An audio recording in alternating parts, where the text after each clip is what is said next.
Hey, Grace Church, welcome back to our study, and I'm just excited that you're jumping in with us today, and I hope you've been following along and kind of taking this study through Acts with us. And I want to just challenge you with something before I jump into one of the passages here. I want to challenge you to be reading through these whole chapters as we're kind of hitting brief points and brief moments. Take time by yourself or with a group to read through this entire passage, because there's so much there that we don't have enough time to cover in a 1 week span, but there's so much goodness there for you. And I'm going to start just at the top where we started our sermon on Sunday, at verses 2 and 3 of Acts 13. It says, while they were worshiping the Lord and fasting. Like I said on Sunday, they were starting from a posture of worship. They were starting from a posture of connection with God. And I think that's very important for us to do as well. We don't want to strive or reach out of our own strength. We want to make sure that we're in connection to Jesus and that what is flowing into us is what's flowing out to the world. I know for a fact the world doesn't need more Shane. It needs more Jesus through Shane. And the same's for you as well. That's the posture we start. And then it continues to go. It says, the Holy Spirit said, set apart Paul and Barnabas. And that's where I want to focus today. This idea of being set apart. I want to go just a little deeper on some of the points I talked about on Sunday and give you something to discuss and work through. When you hear that word set apart, I see really three things that are happening to Paul and Barnabas here. First, they're literally being separated from the rest. There's a group, and then there's these two that are being pulled away and set apart from the rest for a specific reason. I tie it to this idea of clay being shaped. And before clay can be shaped into a pot or a mug or something beautiful, it has to be pulled from the bigger mass and brought to the table to be shaped. See, there's times in life where things might have to be pulled away from us. Or in words we use around here, God might be asking us to be open-handed with, to give up so he can begin the shaping process in our life. You can't step into what's next for your life if we're constantly holding on to what was. And this is something that messes us up all the time in this faith journey. We know maybe God's got something he's calling us to, a next step of faith, a next bold movement of our life, but there's something back there that we can't separate from.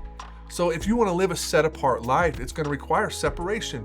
It's going to require putting aside and prioritizing certain things over other. And then it's also a call to mark off boundaries, to protect yourself. When we're set apart, then we're put into this boundary zone of living for Jesus within a certain kind of boundary life living. And a lot of times boundaries can be shaped as something negative or restrictive. I want you to think of this when you think of boundaries. The idea of a boundary is this: they are protection for your purpose. That's what boundaries are.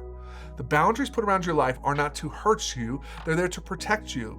And I hope you know that the purpose God has for your life is so valuable, so important, and has so much meaning, it needs protection. So you need to be set apart, and you need to be protected from the things that are trying to distract you from your purpose, the things that are trying to detour you or pull you away from what God has planned for you. Put some boundaries around those things. Protect the purpose over your life that Jesus has for you, because it's so valuable. You matter in this.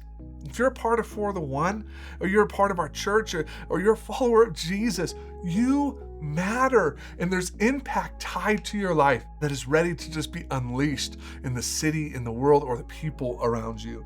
The third idea of being set apart is the assignment, a special assignment that we get when Jesus once separates us, calls us to put boundaries around our life, and then there's an assignment that we have. And all of us have an assignment in our life.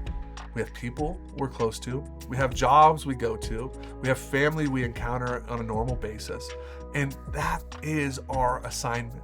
Not all of us are called to be Paul and Barnabas and go be these missionaries to proclaim the gospel, but we're all called to be missionaries where we are. Did you know that? That you are a missionary in every environment you go to? You're a carrier of the gospel. You're a carrier of purpose. You're a carrier of truth. And whatever assignment you have, that's the assignment God has entrusted you with.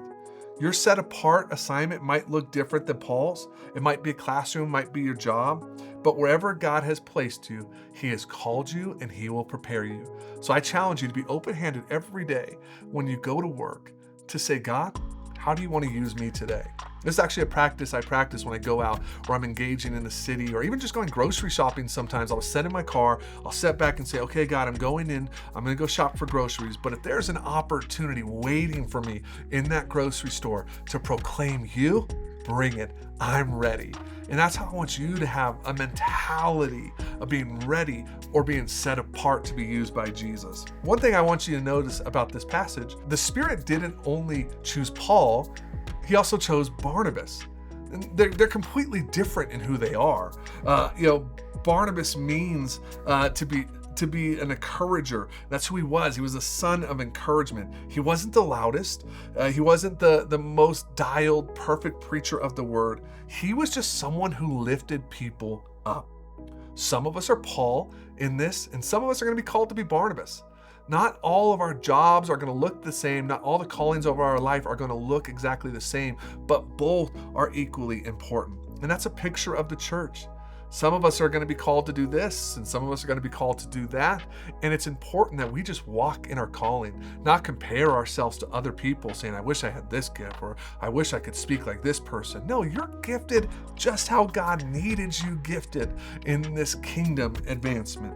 We all carry the same mission, and it's simple: to make Jesus famous. How we walk out that mission might look different, but that's the mission over our life. That's the mission we're set apart for. I want to ask you just a few questions here for you to think through as you process through Acts 13. Number one, where might God be calling you to create more space for him in your life? It says they started off worshiping and fasting. Is there areas in your life that you need to create more room to be in connection to Jesus? I know you're busy. I'm busy too. I know we got family stuff, sporting events, jobs, and all these other things that are competing for our time. When it comes to our time, there is never a moment wasted in connection to Jesus. Never. So whatever we can give, let's give it to him. The second question I want you to think through is, what might God be asking you to set apart from, or to step away from, or to give up in this for the one season of celebration we are in? What might he be asking you to step away from so he could shape you into something else? What might he be asking you to bring and to be generous with, to say, I'm not going to live with this controlling me, and I'm going to trust Jesus? Because he might have something he's wanting to mold you into, and it's going to require you setting apart, stepping aside from what is, to be prepared for what is to come. And the last one is this: what might your everyday place, what might your job, what might your household, whatever your everyday places or moments are, what might it look like if we began to surrender those to Jesus? Not just the big moments, not just the Sundays we're in church, but when we're at the grocery store, Jesus, use me. When I'm at my workplace, Jesus, use me. When I'm at my kids' soccer game, Jesus, use me. I hope we have that mentality as a church family, that we're all ready to say, Jesus, whatever it is, I'm ready to be set aside and be used by you. Love you, church family. Have a good one. See you next time.